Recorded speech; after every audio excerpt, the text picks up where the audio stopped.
अहग्गश्लोककृतग्गश्लोककृतग्गश्लोककृत अहमस्मि प्रथमजारतास्य पूर्वं देवेभ्यो अमृतस्य नाभै यो मा ददाति स देवमावः अहमन्नमन्नमदन्तमाद्मि अहं विश्वं भुवनमप्यभवाम् सुवर्णज्योतिः य एवं वेद इत्युपनिषत्. This is a beautiful song of enlightenment. An enlightened person experiences, gains evidence in the Supreme Brahma.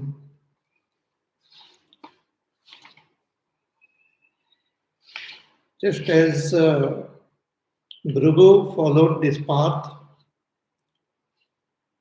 first he approached his teacher, having attained the proper qualifications. He approached the teacher and gained that knowledge about Brahma, and then did the tapas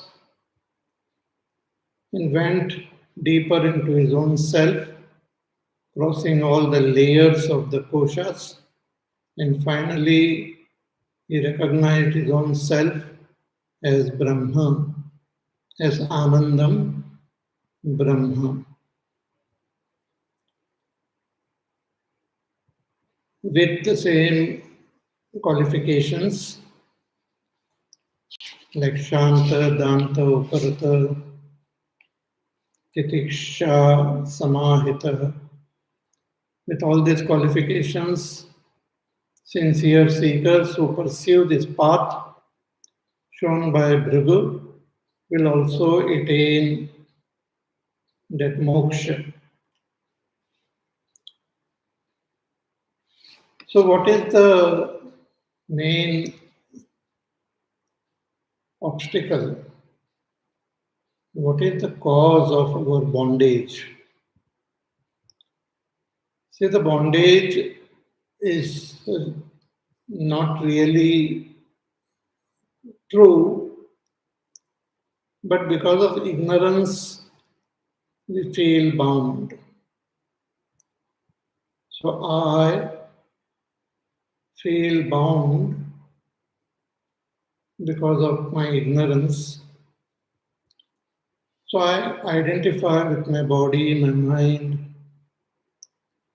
considers myself as a karta, bhokta, jnata, and suffers in this samsara. So in order to become free of this ignorance, we have to recognize ourselves as we are. So the path is shown in all our Upanishads. Here in Taittiriya Upanishad, the beautiful description of the 5 koshas are given.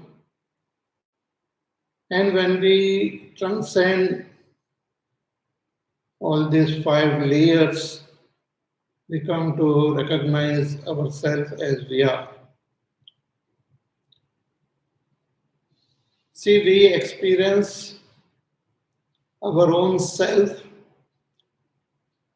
in the waking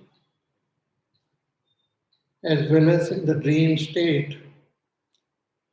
Like what we experience now as I is really the Supreme Self alone. I experience myself in the waking along with this body, mind, senses. I experience myself in the dream along with my mind. But there is a very interesting and most amazing experience. It's called the state of experience, the deep sleep. So, what exactly happens in deep sleep? It is very important to understand deep sleep in order to recognize ourselves as we are. What is our experience of deep sleep? What is our experience when that deep sleep is happening? And what is our experience or what is our opinion or our expression of that experience of deep sleep when we wake up? See, when we are in deep sleep, at that time, we are not aware of ourselves. There is no knowledge or no awareness of our own self, and there is no knowledge or awareness of the world.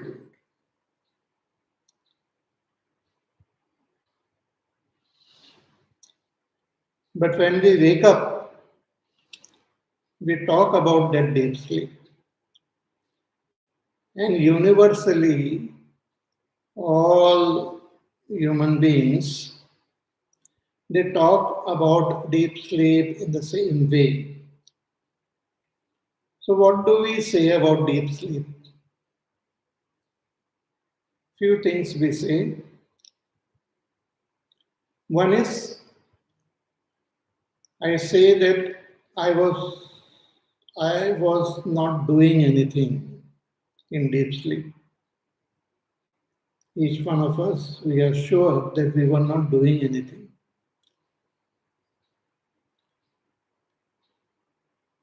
Then also I say that I did not know anything. I did not know anything while the deep sleep was happening.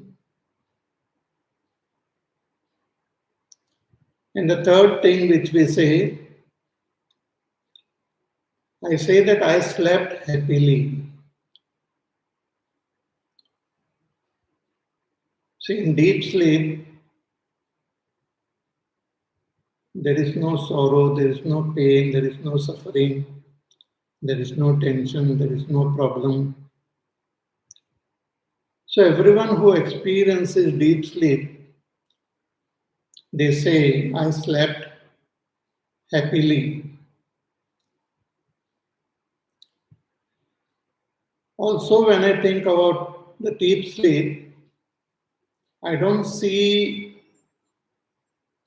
any limitations of any kind. I was not bound by the body. I was not bound by time.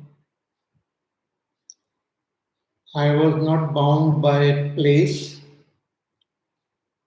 So there was no bondage or limitations of any kind.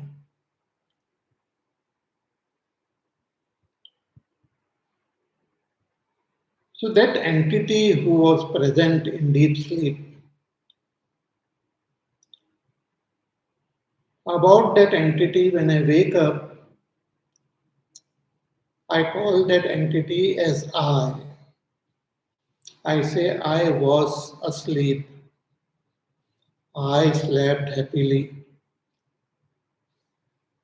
What were you doing there? I was doing nothing. What did you know there? I did not know anything. I slept happily. So that entity who was there present in deep sleep is universally named as I, as the subject, as the I. And that entity I was not doing anything. That entity I was not knowing anything. That entity I was not enjoying anything. But still we say I slept happily. Means I became happiness. I was happiness in my deep sleep. I remained in my deep sleep as happiness. So that entity present in deep sleep, whom we call I, is present in the waking also and is present in the dream also. But we, due to ignorance, put the what we call the function of doing on that entity. I say I am doing, I am when this body is walking, I say I am walking.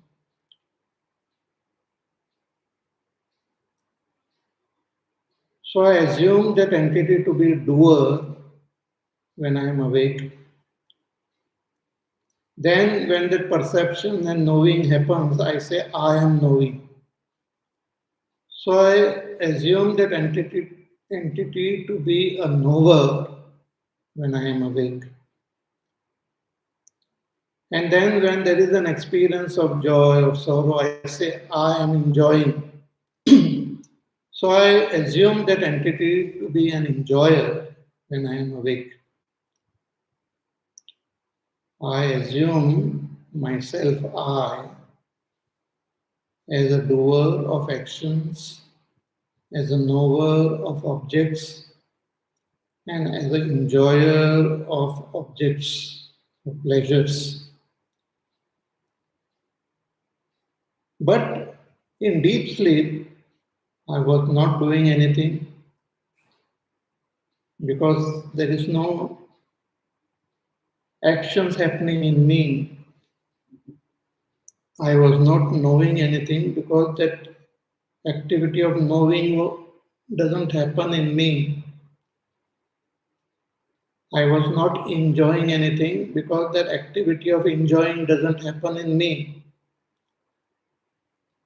In deep sleep, I was just existing as knowledge and as happiness. I was existing there as happiness. In deep sleep, I was existing. I was Satyam.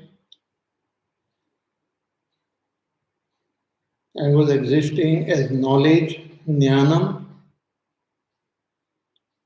I was existing as happiness, Anandam. I was existing as limitless, Anantam. So that entity in deep sleep, whom we call I,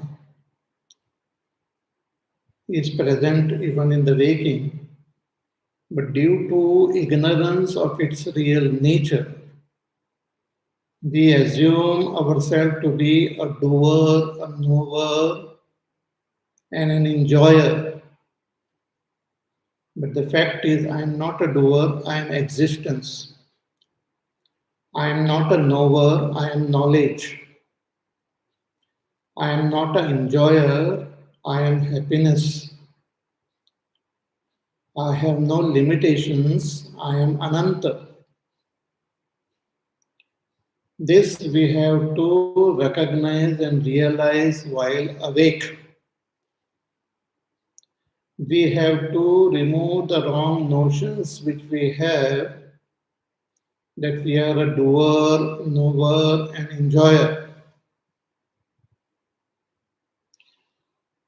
These wrong notions are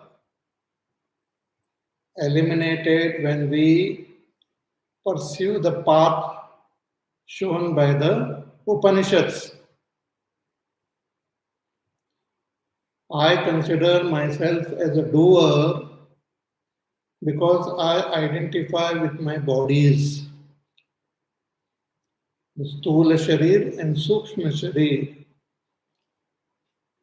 These two bodies we have, Sthula Sharir and Sukshma Sharir. Karan Sharir is not a body, though it is called a body. It is ignorance of our own self is called Karan Sharir. But there are these two bodies, Sthula Sharir and Sukshma Sharir. Because of identification with these bodies, we have the notion that I am a doer. So the Upanishad says that if you do vivek of these three bodies, Sthula Sharir, Sukshma Sharir, and understand Karan Sharir as ignorance, when we do this three bodies vivek, waking, when we are awake, we experience the Sthula Sharir. When we are dreaming, we experience the Sukshma Sharir. But in deep sleep, we don't have any body. So really speaking, I am bodiless. Therefore, I am not a doer. I don't have a body. Therefore, I am not a doer.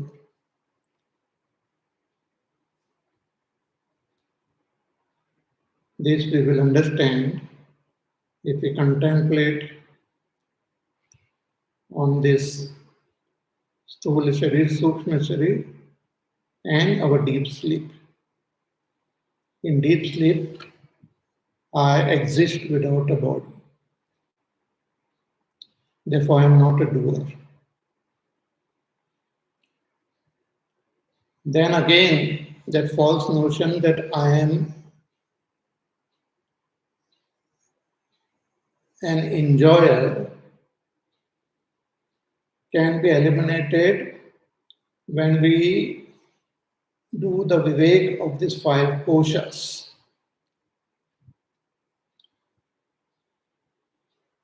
So Annamay kosh, Pranamay kosh, Manomay kosh, Vijnanamay kosh, Anandamay kosh. In the Anandamay kosh, we experience, there is an experience of Priya, Mod, Pramod, different levels of happiness. And I consider myself as an enjoyer of happiness. But when we transcend all these koshas, and this we do when we are in deep sleep, we transcend all the five koshas.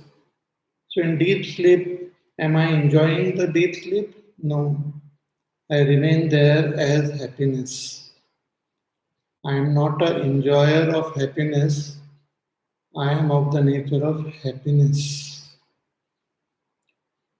So this we can appreciate and understand when we do this Panchakosha Vivek, when we analyze and understand these five koshas and understand how we are beyond these five koshas.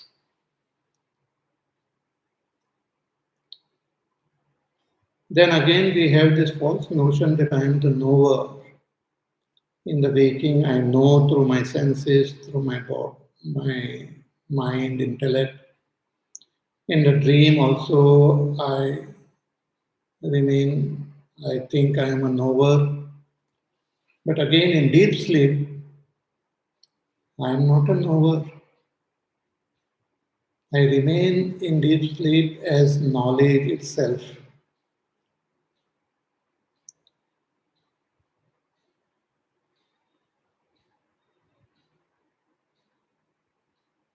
So when we do avastha-traya vivek, the vivek of the three avasthas, we will be able to comprehend ourselves as not a knower. And when we contemplate with the help of the Shastra, the Upanishads, taking the guidance of the Upanishads on the Lakshanas of Brahma, as given in Taittiriya Upanishad, second Valli, that Brahma is Satyam Jnanam Anantam, we will find that I, who existed in deep sleep without the bodies, who is existing now also without the bodies only, but we have identified with the bodies, that I has got all the characteristics of Brahma, Satyam, Jnanam, Anantam, Anandam. So once we understand this without a doubt, then we have to meditate and gain abidance in ourselves as Brahma. That is the sadhana which we have to pursue and do. So we have studied this Taittiriya Upanishad and the beautiful analysis of the five koshas which were done here. We have gone through them in detail.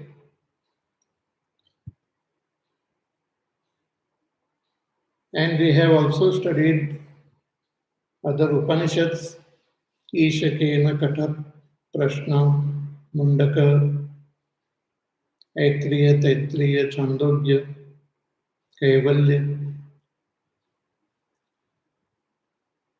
But one analysis which has to be done deeply and properly, that is the analysis of these three avasthas. Avastha Traya Vivek, Jagrat, Swapna and Sushupti, which was briefly done in Kaivalya Upanishad also, which was done in Chandogya Upanishad also. But it is very beautifully taken up in one more Upanishad, which we will study now after. Now we have concluded this Upanishad, so the next Upanishad which we will study is Mandukya Upanishad. In this Mandukya Upanishad, the Avastha Traya Vivek is done beautifully, and that Atma which is beyond these three is pointed out as Turiya, as the fourth. So it's the most fascinating, most subtle, most beautiful of all the Upanishads. In fact, there is one Upanishad called Muktika Upanishad, in which a list of 108 Upanishads are given. In Muktika Upanishad, there is a dialogue between Bhagwan Sri Ram and Hanumanji. And in that dialogue, Bhagwan mentions 108 Upanishads. And out of those 108 Upanishads, he mentions 10 Upanishads, which are very important and good. If you study this 10 Upanishad properly, you will be able to understand that Brahma and gain abidance in that Brahma. In this 10 Upanishad, we have, out of those 10, we have studied 8. Ishakena Katha Prashna Munda Mandukya Tittirihi Aitariyam Chandogyam Brihadaranyakam Tatha. Except Mandukya and Brihadaranyaka Upanishad, we have studied the 8 Upanishads. But thereafter, Bhagwan Sri Ram tells Hanumanji that out of this 10 also, if you study even only one Upanishad properly, and understand and follow that Upanishad, a sincere mumukshu will be able to attain moksha. This beautiful mantra is there in Muktika Upanishad, very famous. कि मांडुक्यमेव अलम mumukshunam vimuktaye. That for mumukshus to gain moksha, mandukyameva alam, that Mandukya Upanishad itself is enough. And the most interesting and beautiful thing is that this Mandukya Upanishad has only 12 mantras. In the good old days, we used to have those postcards. You can write the entire Upanishad on a postcard. Only 12 mantras are there. But they are so deep and so subtle and so very important.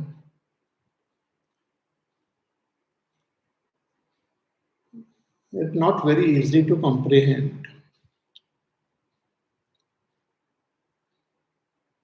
So Shankaracharyaji's, Adi Shankaracharyaji's grand guru,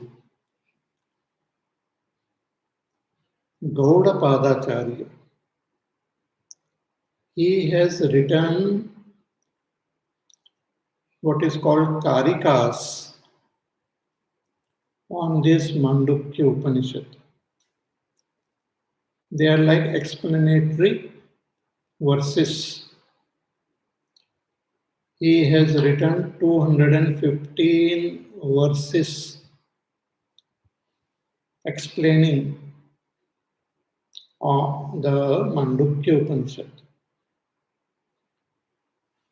in 4 chapters.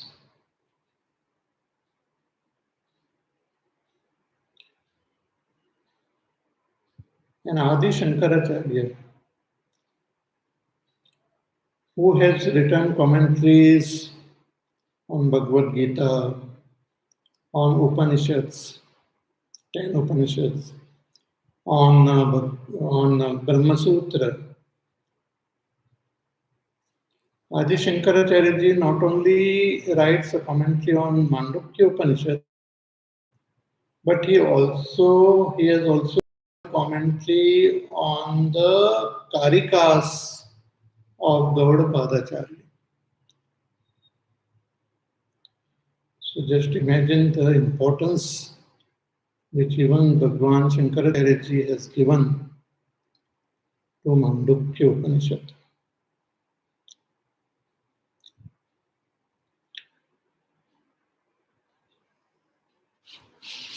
So we shall study this after a few days gap. We will have a break for a few days. Then I will make an announcement on Facebook when we will begin with this Upanishad. So in the meanwhile, you can purchase the Mandukya Upanishad along with the Karikas of Gaudapadacharya, and along with that the Bhashya of Adi Shankaracharya.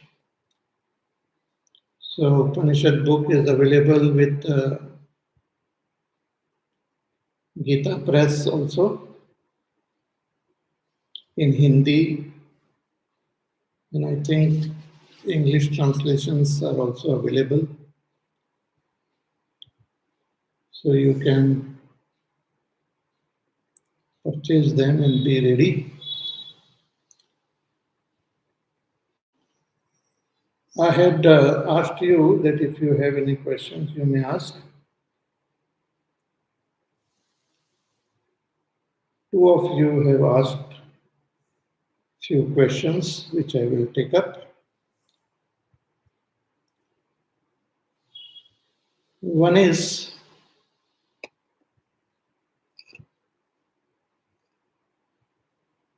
How is tapas different from intellectual study or reasoning?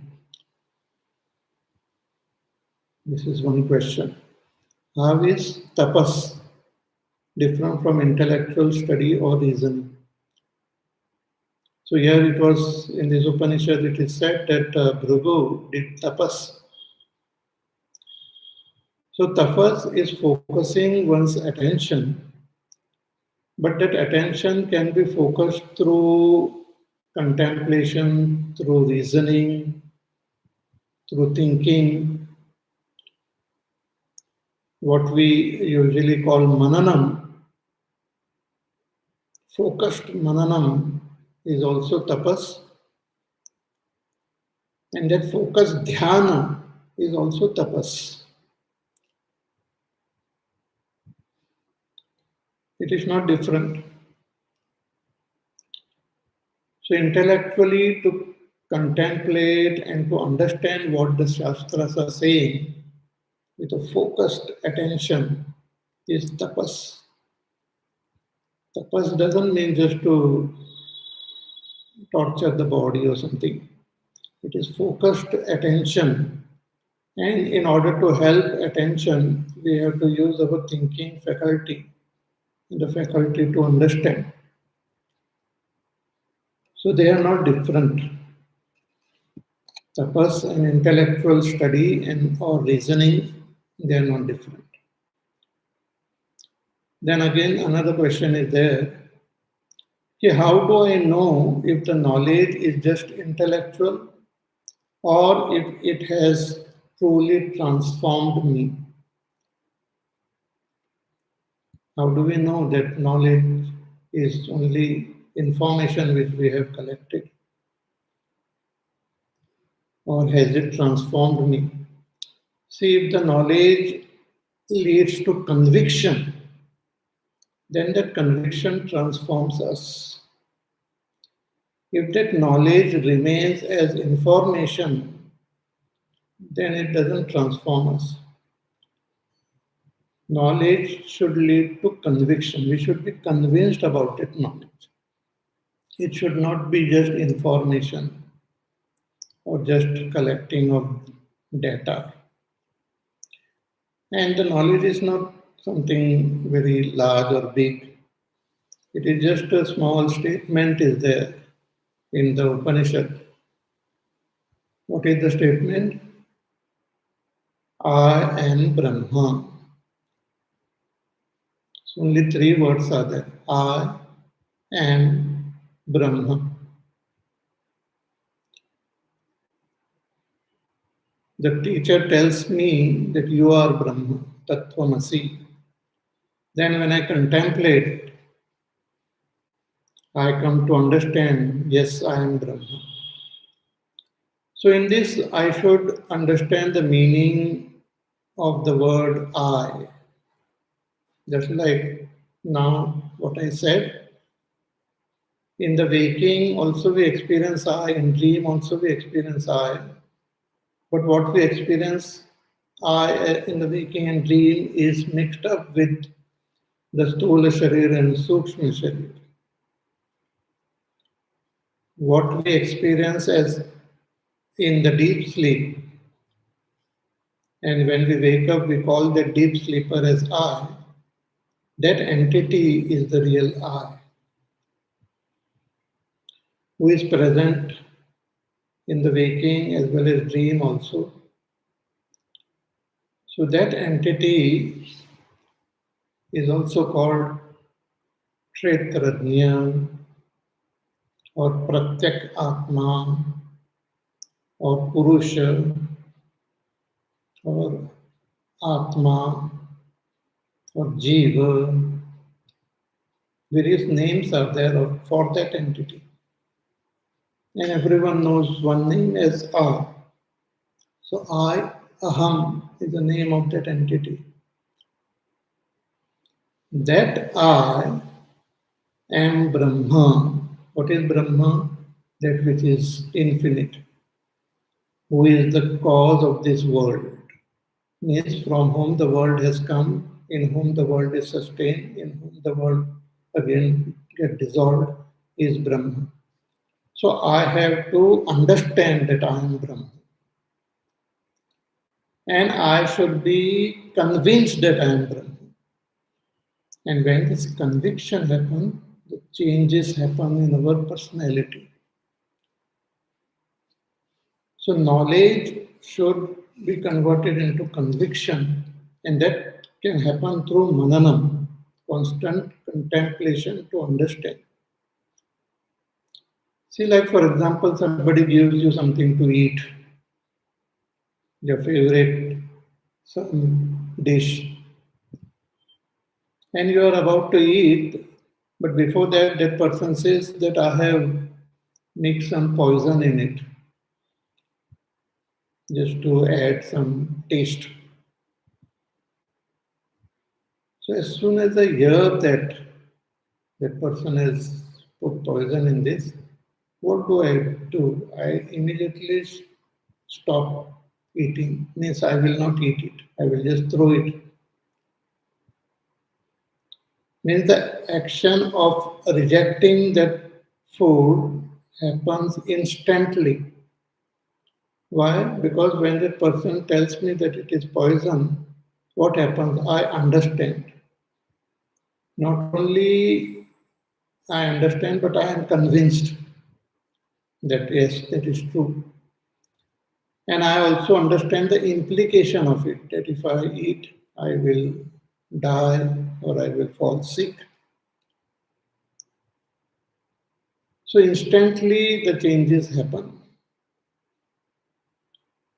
Similarly, when the Shastras say that you are not the body, you are not the mind, you are not a doer, you are not an enjoyer, you are not a knower, you are that Satyam Jnanam Anantam Brahma.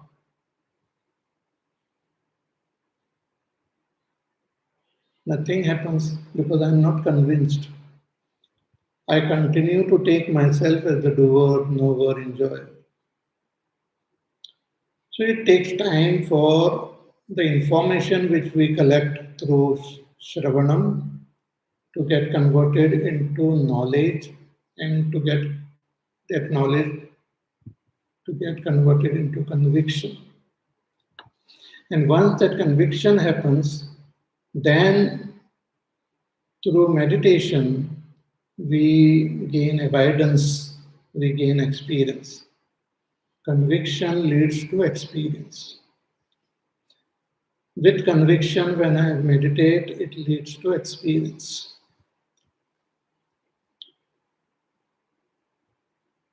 So, see, you have to look at yourself, how much you are convinced that will bring about the transformation. Then, one more question is there by the same person. What is the what is the role of the Guru's grace and what is the role of my own effort? Both are very important. Therefore, in the Shanti Mantra, we say Sahana Vavatu, Sahana Bhunaktu, Saha Viryam Karvavahe, Tejasvina Avadhitamastuma Vitvishavavahe, Om Shanti Shanti Shanti.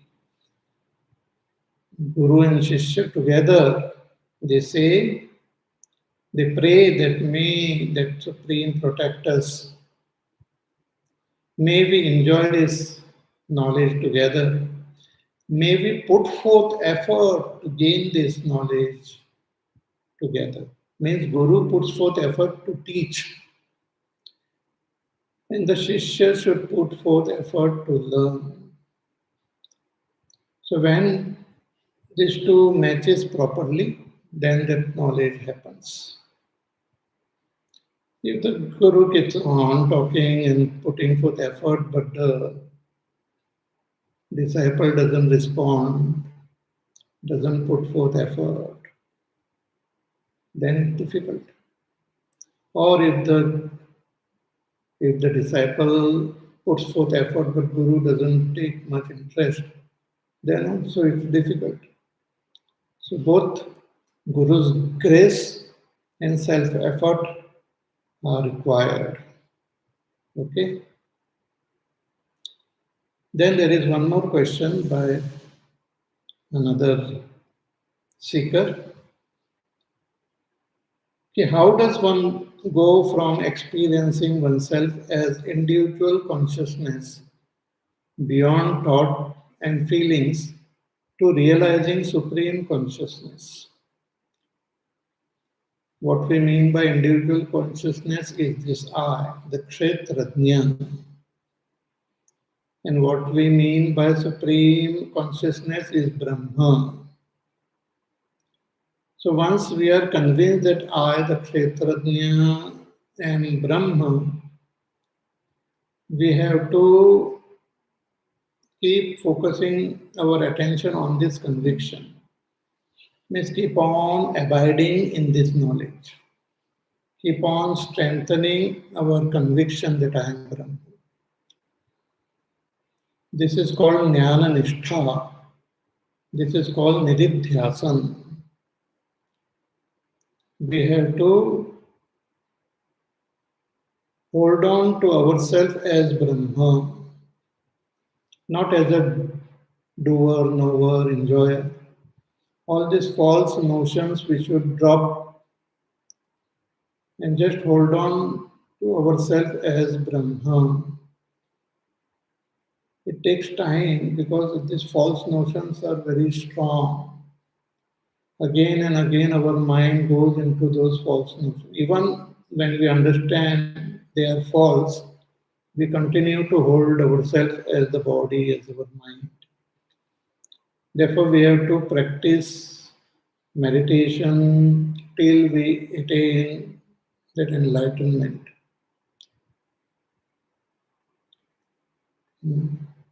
Mano buddhyahankara chittani naham न च श्रोत्र जिह्वे न च घ्राण नेत्रे न च व्योम भूमिर्न तेजो न वायुः चिदानंद रूप शिवोहम शिवोहम.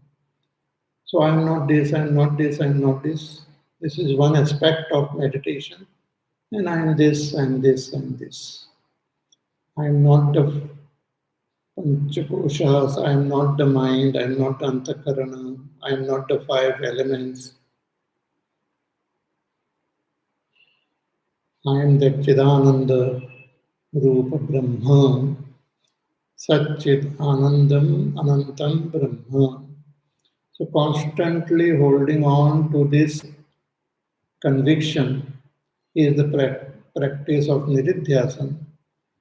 And when that practice is done for a long, long time, with total focus and total dedication and surrender, one will gain abidance in that knowledge. One will gain direct experience, aproksha anubhuti of one's own self as Brahma.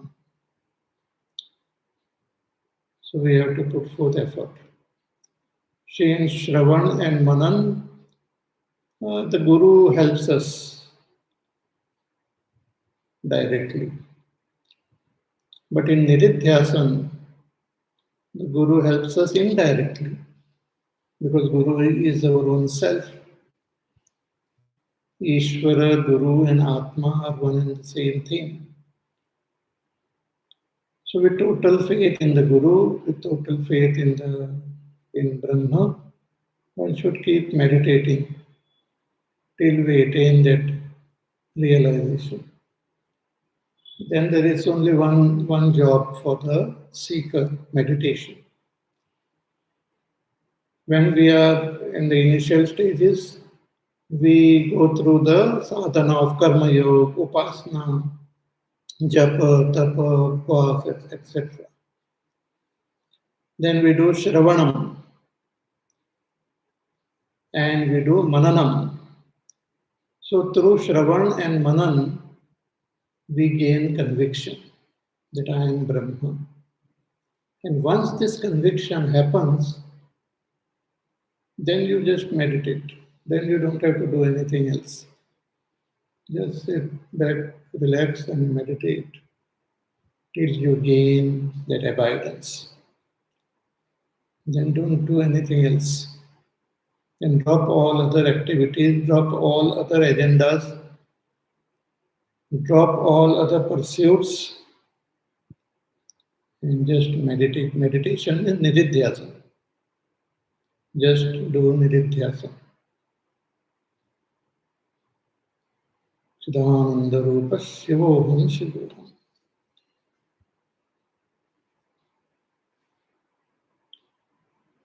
It is like a wood is placed near a fire. What happens? The wood becomes hot. Then it starts smoking. And then suddenly it catches fire. When it will catch fire, sometimes we don't know. Suddenly it catches fire.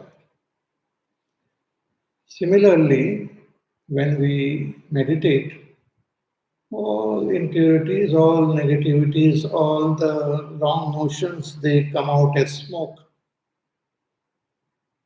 You continue meditating, it is the tapas, and then suddenly enlightenment will happen. And when it happens, you will not have to ask anyone. You will not have to ask someone that, oh, am I enlightened? Just like Bhrigu, after gaining that enlightenment, he did not come back to his teacher and asked him, please teach me Brahma. He knew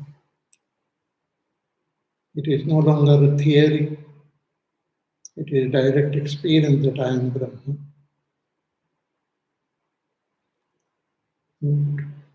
Till we gain that experience, everything remains like a theory. But it is important that we pursue this path of Shravan, Manan, and then we do Nididhyasana with conviction. And if it is done for a long, long time, we will gain abidance. In Bhagavad Gita, Bhagavan says, कि बहुनाम जन्मनाम अन्ते ज्ञानवान माम prapadyate. That one who has gained knowledge means one who has gained this conviction that I am Brahman. Such a person, after many, many lifetimes, finally gains complete abidance in me. Means sometimes it takes many lifetimes to gain knowledge, to gain conviction, and to gain that complete abidance in that Brahman. But once we know the path properly, once we are convinced, we should keep moving on that path.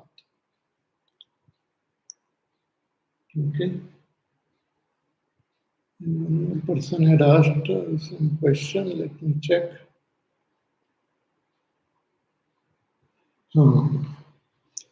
Human being go through life and death cycle according to karma. What happens in case of devatas?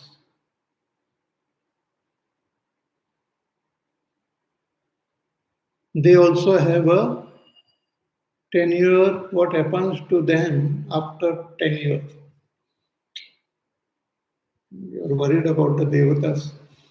The devatas are also jivas only, but they are at a higher plane. They are at a higher plane, but they are also jivas having their own karmas. So they experience their karma phala in the jiva, in the devatas sharir. Just like we have got a human body and we experience our karma, result of karma in this body. The devatas, they experience the result of their karma in their devata sharir. And once that karmas are over, once their tenure is over, again they might be born as a human being. Or if they gain knowledge in the Devta Sharir, then they gain moksha. Otherwise, they are born again as human being and they pursue this path and they attain moksha.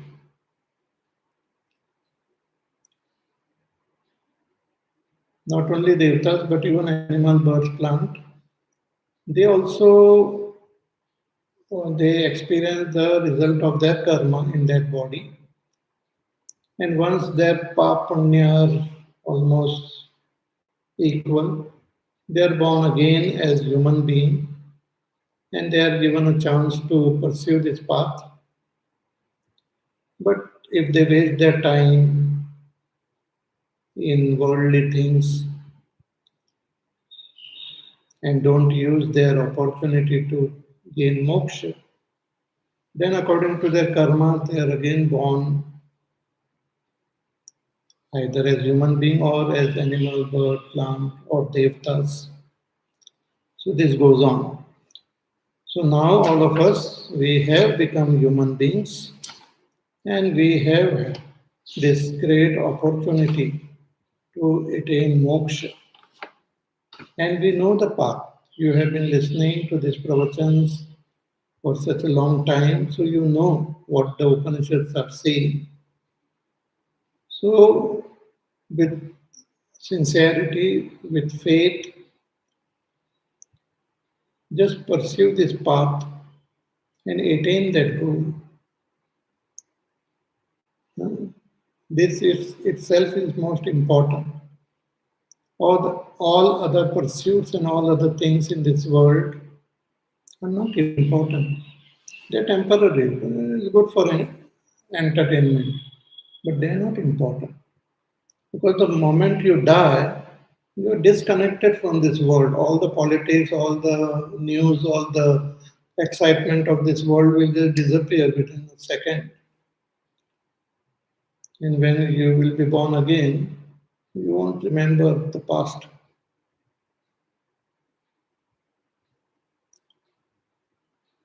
So one should not waste one's time in unnecessary pursuits and unnecessary engagements, but pursue this path of moksha sincerely.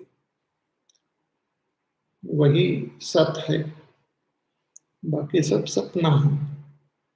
Everything else is like a dream. Uma कह मैं अनुभव अपना, सत हरि भजन जगत सब सपना. Shiv Bhagwan tells Uma Parvati that I will tell you my own experience, he says. The only thing real or only thing substantial or to be pursued or done is Hari Bhajan. Seek Hari, seek Bhagwan. Everything is like a dream. Appears to be so real when it is happening, but it just disappears. Everything is asatyam. Asatyam means changing, not lasting. Everything changes. Nothing remains same. Our, our body, our faces also change.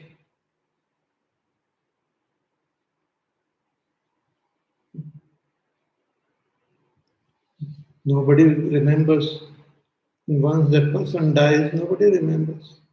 No one is interested to remember you or whatever.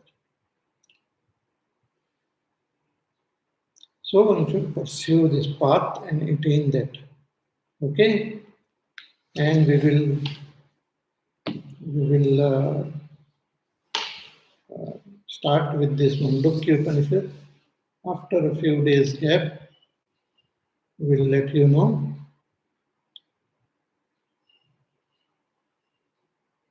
So Om Tat Sat. We will conclude with a prayer. And please go through this Upanishad, contemplate, get convinced about what is taught, and meditate, and realize yourself as you are. Okay? So see you again soon. Hari Om. Shri Ram Jaya Ram Jaya Jaya Ram. Shri Ram Jaya Ram Jaya Jaya Ram. Shri Ram Jaya Ram Jaya Jaya Ram. Shri Ram Jaya Ram Jaya Jaya Ram. Shri Ram Jaya Ram Jaya Jaya Ram. Shri Ram Jaya Ram Jaya Jaya Ram. Shri Ram Jaya Ram Jaya Jaya Ram. Shri Ram Jaya Ram Jaya Jaya Ram. Shri Ram Jaya Ram Jaya Jaya Ram. Shri Ram Jaya Ram Jaya Jaya Ram. Shri Ram Jaya Ram Jaya Jaya Ram. Shri Ram Jaya Ram Jaya Jaya Ram. Shri Ram Jaya Ram Jaya Jaya Ram. Shri Ram Jaya Ram Jaya Jaya Ram. Shri Ram Jaya Ram Jaya Jaya Ram. Shri Ram Jaya Ram Jaya Jaya Ram. Jaya Jaya Ram Jaya Jaya Ram. Bole Siya Ramchandra Bhagwan ki Jai. Om Purnamada Purnamidam Purnat Purnamudachyate Purnasya Purnamadaya Purnameva Vasishyate. Om Shanti Shanti Shanti. Hari Om Shri Gurubhyo Namaha. Hari Om.